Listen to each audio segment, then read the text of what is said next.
نحمده ونصلي على رسوله الكريم اما بعد فاعوذ باللہ من الشیطان الرجیم بسم اللہ الرحمن الرحیم۔ اس اسلامی چینل میں آپ سب کو خوش آمدید۔ السلام علیکم ورحمۃ اللہ وبرکاتہ۔ میں امید کرتی ہوں آپ سب خیر و عافیت سے ہوں گی، اور میں دعا کرتی ہوں کہ اللہ تعالیٰ آپ سب کو ہمیشہ خوشیوں بھری زندگی نصیب فرمائے۔ معزز سامعات، میں ایک دفعہ پھر آپ کی خدمت میں حاضر ہوں ایک نیا موضوع لے کر۔ تو آئیے چلتے ہیں آج کے موضوع کی طرف۔ میرا آج کا موضوع ہے اللہ کی صفات کیا ہیں۔ میری بہنوں، اللہ تعالیٰ اس ساری کائنات کا اکیلا خالق ہے۔ تمہارا رب وہ ہے جس نے زمین و آسمان بنائے اور کچھ بھی نہیں تھا سب کچھ بنایا، بغیر میٹیریل کے سب کچھ بنایا۔ ہوا کے بغیر ہوا بنائی، پانی کے بغیر پانی بنایا، آگ کے بغیر آگ بنائی، انسان کے بغیر انسان بنایا، درخت کے بغیر درخت پیدا فرمائے، مچھلی کے بغیر مچھلیوں کو بنایا۔ اللہ تعالیٰ کی ایک صفت مبدی ہے۔ مبدی کا مطلب ہے عدم سے وجود دینا۔ کچھ بھی نہ تھا سب کچھ بنا دیا۔ کائنات میں کچھ نہ تھا، سب کچھ اللہ نے ہی بنایا۔ تمہیں پتہ نہیں کہ اس کائنات کا کچھ بھی نہیں تھا تو اللہ تعالیٰ نے سب کچھ وجود میں لایا۔ مبدی کا مطلب یہ ہے کہ بغیر مادے کے تخلیق کرنا۔ جیسے لوہا پہلے موجود نہ تھا جس سے اللہ تعالیٰ نے لوہے بنا دیے، بلکہ لوہا موجود ہی نہیں تھا اور اللہ نے اس کو وجود میں لایا۔ سونا پہلے نہیں تھا، پھر اللہ تعالیٰ نے ہی اس کو وجود میں لایا۔ گویا ہر چیز جو پہلے سے سرے سے تھی ہی نہیں، اللہ نے اس کو وجود دیا۔ صرف اکیلا اللہ خالق تھا، کچھ بھی نہیں تھا۔ اللہ تعالیٰ نے سب کچھ بنایا، ایسا اکیلا کہ جس سے پہلے کچھ بھی نہ تھا۔ الاول، اللہ کی ایک صفت ہے الاول، یعنی ایسا اکیلا، اور سب سے پہلے جب کچھ بھی نہ تھا تو اللہ تھا۔ الآخر، پھر ایک دن دوبارہ ایسا آ رہا ہے جب کچھ بھی نہیں ہوگا تو اللہ ہوگا، تب بھی خدا باقی ہوگا جب کچھ بھی باقی نہیں رہے گا۔ یہ کیسے خوبصورت گھر بنے ہوئے ہیں، ان میں بسنے والی کیسی کیسی شکلیں ہیں۔ کچھ بھی نہ رہے گا، سب کچھ فنا ہو جائے گا۔ اللہ تعالیٰ کی ایک اور صفت ہے، اللہ تعالیٰ کی دوسری صفت ہے بدیع۔ بدیع کا مطلب ہے کسی نمونے کو دیکھ کے نمونہ تیار نہ کرے، بلکہ اپنے علم سے ہر چیز کا نمونہ بناتا چلا جائے۔ پہلے اللہ تعالیٰ کے سامنے انسان کا کوئی ماڈل یا کوئی تصویر وغیرہ نہیں تھی جسے دیکھ کر اللہ تعالیٰ نے انسان بنایا۔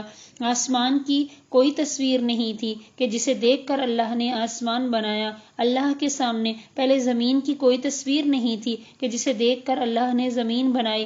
درخت، شیر، چیتے، کچھ بھی نہیں تھا۔ ہر انسان کا رنگ، شکل، اعضاء، حتیٰ کہ اندر کا نظام بھی بالکل جدا جدا ہے۔ تو یہ ہے میرا اللہ، یہ ہے اللہ جو سب کچھ بنا رہا ہے۔ اللہ تعالیٰ کی ایک صفت معید بھی ہے۔ معید وہ جو ان سب کو دوبارہ لوٹا دے گا۔ ایک وقت ہم پر ایسا تھا کہ ہم نہ تھے، نہ زمین تھی، نہ آسمان تھا۔ پھر اللہ تعالیٰ نے اپنی ذات کے ظاہر ہونے کو چاہا کہ میں پہچانا جاؤں۔ اللہ نے زمین و آسمان کو وجود بخشا۔ رفع السماوات، آسمان کو اوپر اٹھا دیا، والارض بعد ذلك دحاها، زمین کو نیچے بچھا دیا۔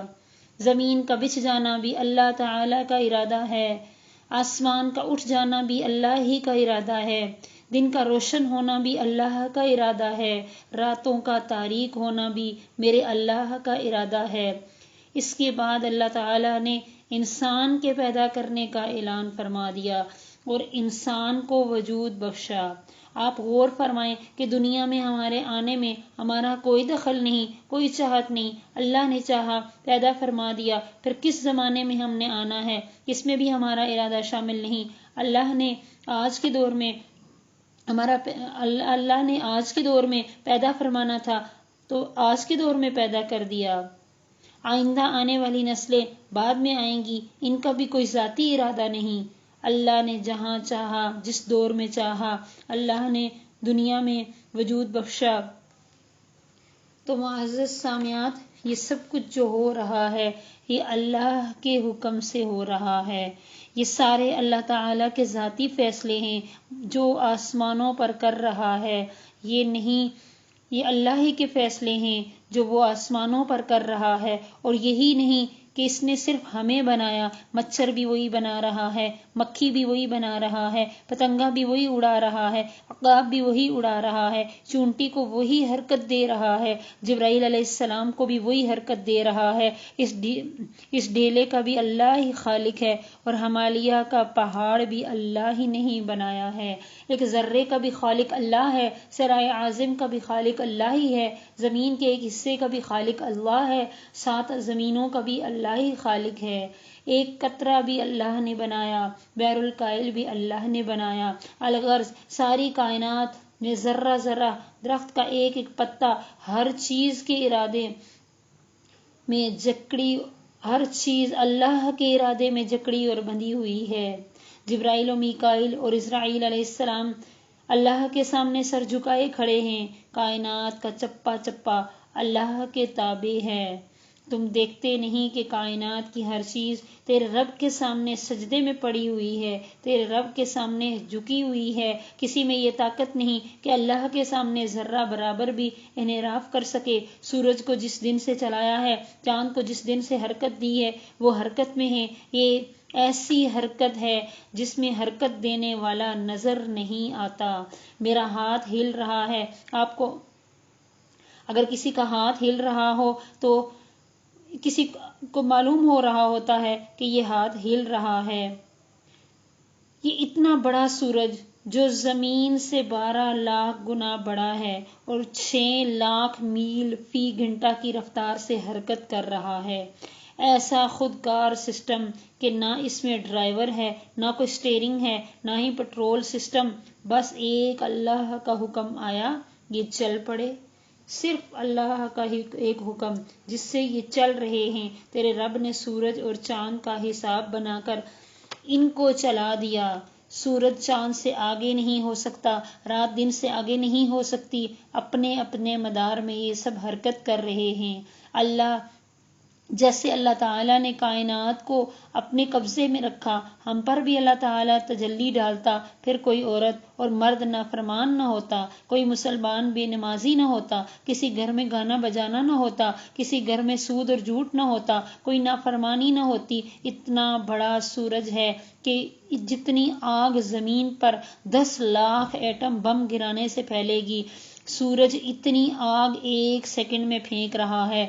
یہ بھی محض اندازہ ہے، ممکن ہے اس سے کئی گنا آگ زیادہ ہو. سورج سے نکلنے والا ایک شعلہ 3 لاکھ میل لمبا ہے. اس ایک شعلے کی انرجی کو اگر دنیا والے قابو کر لیں تو 10 کروڑ سال تک کسی اور پلانٹ کے لگانے کی ضرورت نہیں ہوگی. 10 کروڑ سال تک سورج کا ایک شعلہ 7 براعظموں کو بجلی فراہم کر سکتا ہے.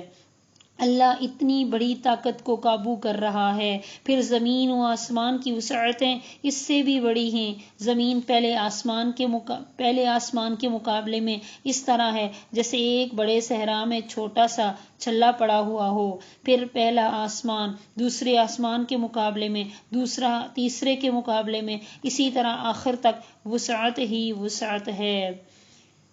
میری بہنوں، یہ اللہ ہی ہے جس نے ان سب کو کنٹرول کیا ہوا ہے. یہ اللہ ہی ہے جس کے حکم سے یہ سب کچھ چل رہا ہے. یہ اللہ ہی ہے جو اتنی وسعتوں کو سمیٹے ہوئے ہے. تو انسان کیا چیز ہے؟ انسان یہ 4.5 فٹ کی عورت اور 6 فٹ کے مرد کو اللہ تعالی قابو کیا نہیں کر سکتا؟ ضرور کر سکتا ہے. ہم انسانوں کو اللہ ڈیل دے رہا ہے کہ کبھی تو یہ میری طرف آئیں گے، کبھی تو یہ میری طرف متوجہ ہوں گے. اللہ چاہتا تو سب کو سیدھا کر دیتا. اللہ کے آگے کوئی مشکل نہیں تھا. جو اللہ ان سب کچھ کو اپنے قبضے میں کیے ہوئے ہے، وہ اللہ انسان کو بھی 1 منٹ میں سیدھا کر سکتا تھا، لیکن اللہ ڈیل دے رہا ہے. اللہ انتظار میں ہے کہ یہ میرا بندہ کیا کر رہا ہے. اللہ دیکھ رہا ہے کہ یہ میرا بندہ کبھی تو میری طرف متوجہ ہوگا. جو رب اتنی ساری کائنات کا اکیلا حاکم ہو، چھوٹے سے انسان کو سیدھے راستے پر چلانا اس کے لیے مشکل نہیں ہے۔ خالق کائنات کی تو بادشاہی ہے۔ ہوا چلے تو پوچھے یا اللہ کتنی چلوں، سورج ڈوبے تو پوچھے یا اللہ نکلوں کہ نہ نکلوں، رات آئے تو پوچھے یا اللہ ڈلوں کہ نہ ڈھلوں، دن آئے تو پوچھے یا اللہ غروب ہوں کہ نہ ہوں، زمین آئے تو پوچھے یا اللہ کھڑی ہو جاؤں کہ چلتی رہوں۔ فرشتے جس کے سامنے دم نہ مار سکیں، سر جس کے سامنے جھک جائیں، آوازیں جس کے سامنے پست ہو جائیں، ساتوں آسمان جس کے سامنے لرز رہے ہوں، تھرا رہے ہوں، کائنات کا ذرہ ذرہ جس کے سامنے سر جھکائے کھڑا ہو، چپا چپا جس کی تسبیح پڑھ رہا ہو، ایک ایک اینٹ میرے اللہ کی قسم اللہ کی تعریف میں لگی ہوئی ہے، جب کہ ہم ان اینٹوں کے بنے مکانات میں بیٹھ کر اللہ کی نافرمانیاں کرتے ہیں۔ میری بہنوں، جو ایک ایک ذرہ اللہ کی تعریف میں ہے، اللہ کی حمد و ثنا میں ہے، یہاں تک کہ پرندے بھی اللہ کی حمد و ثنا کرتے ہیں، اور ہم انسان ہو کر ان اینٹوں اور پتھروں سے بنے مکانات میں بیٹھ کر اللہ ہی کی نافرمانی کرتے ہیں۔ جس اللہ نے ہمارے لیے زمین کو مسخر کر دیا، جس اللہ نے ہمارے لیے ہر چیز کو بنا دیا، جس اللہ نے ہمیں سب کچھ دے دیا، اسی اللہ کی نافرمانی ہو رہی ہے۔ کبھی تو ہم نے سوچا ہوتا کہ ہم کس کی نافرمانی کر رہے ہیں؟ یہ ہمارے لیے لمحہ فکریہ ہے کہ ہم اپنے رب کی صفات کو ہم جان چکے، پہچان چکے، پھر بھی نافرمانی میں لگے ہوئے ہیں۔ آئیے ہم عہد کرتے ہیں کہ ہم نے بھی اس رب کے حکموں کی تابعداری کرنی ہے، جس کے حکم سے یہ سب کچھ چل رہا ہے، جس کے حکم سے یہ سب کچھ ہو رہا ہے۔ آخر میں میری یہی دعا ہے کہ اللہ تعالی ہم سب کو ہر اچھی بات پر عمل کرنے کی توفیق عطا فرمائے۔ وآخر دعوانا ان الحمد للہ رب العالمین۔